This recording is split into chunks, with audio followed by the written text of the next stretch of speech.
नमस्कार, डॉक्टर वीणा छंगानिका। आज फिर राजस्थानी कहावतों की अनमोल रत्नों में से एक हीरे जैसी कहावत आपके सामने लेकर आई हूँ मैं। और ये कहावत मैंने फलोदी के वासी लोगों से बहुत सुनी है। बहुत अनुभव इसमें डला हुआ है। आप भी सुनना चाहेंगे उन्हीं की आवाज़ में, फलोदी वासियों की आवाज़ में, उसी लय से, उसी अंदाज से इस कहावत को। तो सुनिए। बूढ़ा भया बालमा बोली जे लागी खोड़, 100 मण लोह मरोड़ता तीनों न टूटे कोर। कैसी लगी? बूढ़ा भया बालमा बोली जे लागी खोट, 100 मण लोह मरोड़ता तीनों न टूटे कोय। यानी अब जो प्रिय है, बालमा से मतलब जो प्रिय है, वो हमारा जो प्रिय है वो अब बूढ़ा हो गया है, बूढ़ा हो गए।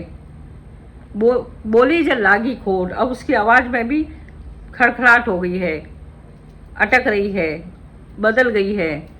100 मण लोह मरोड़ता, जो 100 मन जो पुराना वजन माना जाता था मन से, तो 100 मन के लोहे को बड़े आराम से मरोड़ देते थे। तीनों न टूटे कोई, अब उनसे एक तिनका भी नहीं टूटा जाता। यानी ये उस अनुभव को लेके आई है कि जो शरीर कितना शक्तिशाली रहा हमारे जवानी में, जब हम लोग बहुत अच्छे थे, सब कुछ कर सकते थे, लेकिन जैसे जैसे समय बदलता गया, बूढ़ापा चढ़ता गया और शारीरिक शक्ति कम होती गई और आवाज़ में भी खोट आने लगी। वो लोग जो इतने शक्तिशाली थे, जो 100 मन को बड़े आराम से, लोहे को बड़े आराम से मरोड़ देते थे, अब उनसे तिनके जैसा जिसमें कोई शक्ति नहीं लगती, वो भी टूट नहीं पाता। इसमें एक अनुभव है। वहाँ के लोग या राजस्थान के लोग बोलते हैं इसको।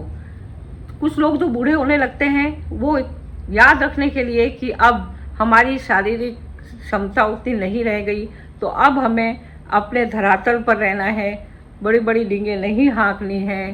कई बार क्या होता है ना, बहुत जो काम कर चुका होता है वो बार बार अपनी पुरानी बातें करता रहता है, लेकिन वास्तविकता ये है कि अब समय बदल गया है, अब वो स्थिति नहीं है। इसके पीछे एक कहानी भी है।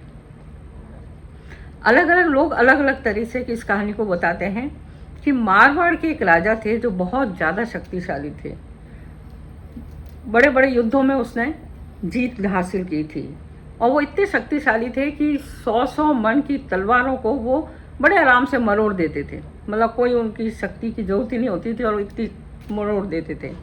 लेकिन धीरे धीरे उनकी भी शक्ति क्षीण होती चली गई और एक स्थिति ऐसी आ गई कि अब एक तिनका भी उनसे नहीं तोड़ा जाता था। तो इसी बात को लेकर एक बार उनकी पत्नी ने उन पर किसी बात पे व्यंग्य कर दिया होगा, व्यंग्य कर दिया। तब वो दुखी होके बोले, बूढ़ा भया बालमा बोली जे लागी खोर, 100 मण लोह मरोड़ता तीनों न टूटे कोय। जो वहाँ के राजस्थान के लोग बूढ़े होने लगते हैं ना, वो भी धीरे धीरे ये कहावत कह के अपने आप को धरातल पे रखने की कोशिश करते हैं। इसके साथ आपको याद आई तुलसी का वो दोहा, तुलसी नर का क्या बड़ा, समय बड़ा बलवान, भीला लूटी गोपिया, वही अर्जुन वही बाण।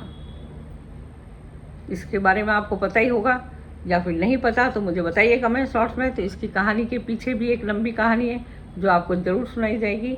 अब इस कहावत का आनंद लीजिए और इसको अनुभव कीजिए, अपने जीवन में उतारिए। कैसी लगी? शेयर कीजिएगा, लाइक कीजिएगा, सब्सक्राइब कीजिएगा। धन्यवाद।